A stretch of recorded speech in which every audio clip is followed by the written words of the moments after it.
I've called you today, and thank you for coming for this press conference. To address, I rarely call a press conference, and you know that, to address anything. When I want to speak to you, I come to your studios, or I speak to you directly. But I've called this press conference because I thought it was important to respond to some claims made by various readers. Yesterday morning at Inoro FM, a member for parliament for Mukurweini alluded to my role in organizing violence. Few hours later, the Secretary General of DCP, Senator Medo, again in a press conference, alleged that Cabinet Secretary Kipchumba Murkomen, PS Raymond Omoro, and myself are responsible for organizing violence within Mount Kenya region. And I thought that, one, I need to call you because the media is not holding to account readers for claims they make. The bar of proof has fallen, the threshold has fallen drastically. You no longer hold readers to prove what they say. And there's an old dictum that says, he who alleges must prove. And so I thought because you as media are not holding readers to account for claims they make against people, their names, their credibility, their character, I thought it's important that I call you and address this issue. But even before I address those claims, I think I really want to address myself to media. Because we are entering the season of madness, it behoves upon you guys in the media to hold every reader accountable for any claim they make. If you make a false claim about violence, it is as bad as somebody who perpetrates violence. There's no difference. And I think media owes it to us to treat everybody equally, to treat everybody fairly, and to hold leaders responsible, not only for their utterances, but for their claims. Having said that, let me say that this pattern by DCP Party to try and drag my name, and they're not dragging my name, they're not saying that I'm causing violence in Kisii or Marsabit or Mombasa. Every time it's about Mount Kenya region.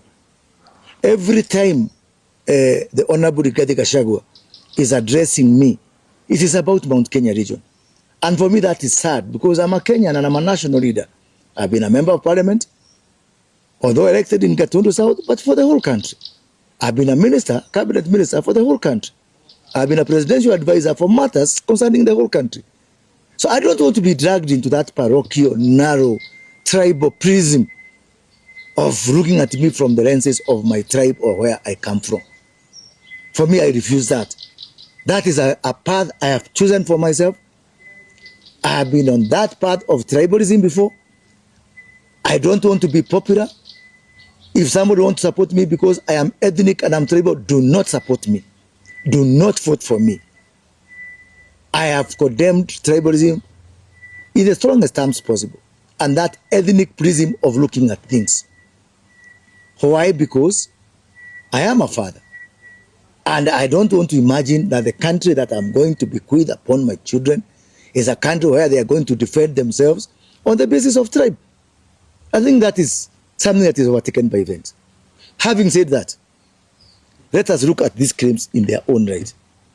How can I, Moses Kuria, a son of Mount Kenya region, organize for violence against my own people? How?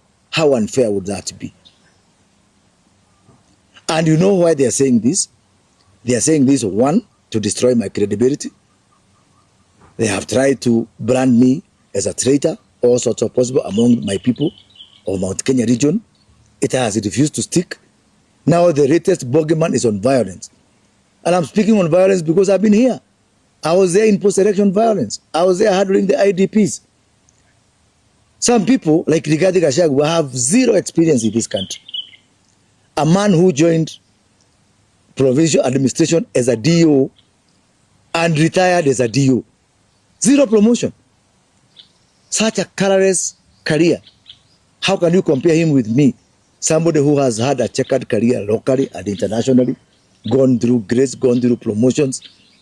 And therefore, I must live to the calling of the benefit I have of experience. But I forgive him for that. What I cannot forgive him is for trying to drag my name into matters of violence. At all. It will not wash. And my suspicion is that there's something sinister that the DCP Party is planning. Something very sinister. Around the Gen Z, around, the court case surrounding the impeachment of the former deputy president, and around Sabasaba anniversary. Something very sinister they are planning. But I want to tell them, and I want to assure them, that peace-loving Kenyans are not just about to gamble with the future of our children and our nation. Not at all. I have reported this matter to the security, and I've gotten the assurance that our security for all those events that I have mentioned is going to be fully alert, and we are going to deal ruthlessly with any person who is trying to put the lives and the safety of our people and our property at risk. Again, because we are a country that's led by our constitution and by the law, we ask for equity and equitability. And I dare say that the only region that has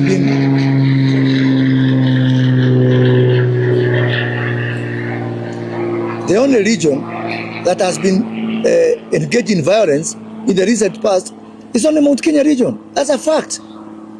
The figures are there. Western Kenya was peaceful. Kisumu was peaceful. Mombasa was largely peaceful. This patch from Kitengera, Githurai, all that way, going up to Mount Kenya region. In the recent demonstration, I was coming from Nyahururu. 36 road stops from Nyahururu to Gilgil. 36 roadblocks in one stretch of a road. And I'm saying that is not equitable. That's not equity. Why can't other regions also bear the brunt? Why only my region? Why? I dare ask why. And we're not going to sit back and watch someone destroy our region. That one, I vehemently say no. You know very well, the Honorable Rigathi Gachagua stands impeached. He cannot vie even for the captain of Kenyaga Boys where he went to school. And so therefore, I do not see why my region has suffered violence in the past when we did not have a presidential, when we had a presidential candidate. Again, we suffer now for Kalonzo Musyoka. Let Kalonzo Musyoka ban Machakos. Let him ban Kitui. Let him ban Wote. Let Matiang'i ban Kisii. Why is Rigathi Gachagua carrying the burden for all these people? And you know what? The reason I am adamant with my political position, some of those people, he is calling his colleagues, are talking to us, wanting to join our government, wanting to form a coalition with us. Why would I go to them only to come back to government? That's a very wrong route to take. I don't need to go to Kalonzo, then Kalonzo comes and makes a deal with William Ruto. I want to go to Matiang'i, then Matiang'i comes and makes a deal with William Ruto. Why would I waste my fare to go to Kalonzo, then back to government? To go to Matiang'i and then back to government? Because these people are talking to us and they want to join government. So I want to tell my people, the people of Mount Kenya region, be wise, be wise. Let us not destroy our country. Machakos, we do not have a better proposition in our DNA to do demonstrations in Githurai more than Machakos people can do it. If Kalonzo Musyoka wants to be president, let him start. He should start in Saikuru, start in Mwingi. Why does my region always have to pay the price? But I want to ask the international community to be on the lookout. I'm very happy that the DCP Party has said that if there is any violence on the upcoming event, it's not from their people. That is very good. Because now, because it's not their people and we love them, we will hit them hard. If anybody tries to cause loss of lives, damage to property, it is because by now we know they are not DCP people. They have said they are not their people. So if we, act swiftly and hard and with all full force of the law on anybody causing disruptions to life, to property, on the upcoming events, then they should not cry because they are not their people. They are saying that people don't go for demonstrations. This is a very good license to us to use whatever means possible to protect lives and to protect property. And I am now a politician. They can attack me for all they want. They can drag my name to everything that I have been doing consistently. But I really want to ask them, please kindly, Cabinet Secretary Kipchumba Murkomen may not be able to address you the way I'm addressing you today. The very hardworking PS for Interior Raymond Omoro may not have time or even the space or the wherewithal to address you the way I'm addressing you today. So please kindly spare our public officers. Come for me, it's okay. Me, I'm up to 8. I have whatever it takes. Bring it on, but please spare our public servants. Thank you very much.